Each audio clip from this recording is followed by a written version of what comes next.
Earlier, we talked about grace. And you told me a story that I really wanted to share on Mr. Beerwagen's Neighborhood about a particular customer that you had where you could tell that there was some tension, some fear. Let's talk about that. Yeah. What happened? Yeah, so that's good. It's actually an unfolding story. So we have... No names. Nope, not at all. Fabulous people, Yeah. fabulous company. Yeah. There's just been some tension.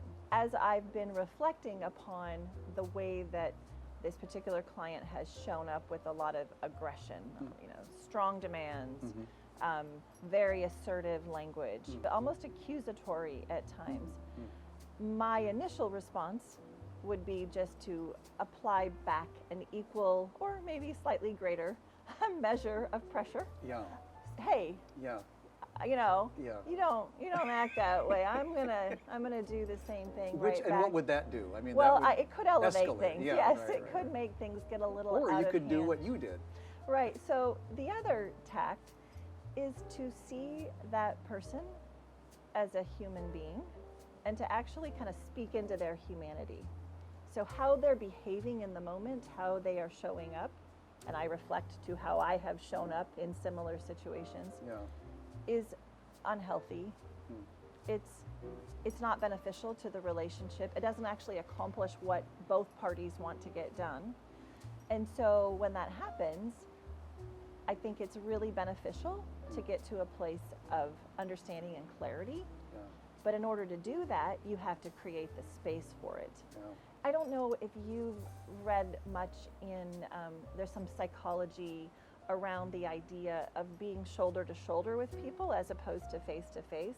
And like if you want to have a really good conversation with your kids, you do it in the car while driving together because it's non-confrontational conversation. It's almost like casting a vision rather than being right in their face. Right, and we're shoulder to shoulder and we're headed the same direction. Exactly.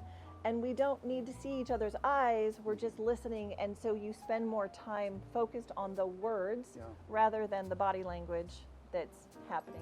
So that same sort of thing when you're speaking in a situation in business, could be to an employee, could be to a customer, of realizing we're on the same team, we're trying to accomplish the same goal, we're just misaligned. Like something is happening where somebody feels threatened or somebody feels afraid.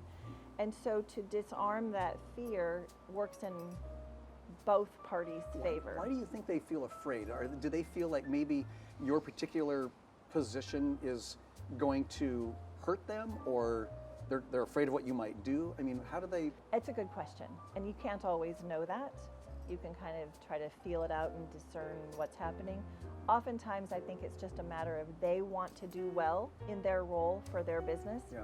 And there's chaos, and especially right now with pandemic-related everything, supply chain issues are the big thing. Yeah. I think people feel, they feel the uncertainty and the disruption, and I think that creates fear. And fear leads to people feeling threatened because they can't predict the future, they don't know what's going to happen. And I know I feel this, and so I have to a lot of times just remember, this is not you, it's not me, it's stuff that's swirling around us right now. And it's outside of us, and yet we can choose to have a different perspective and a different take on it and respond differently.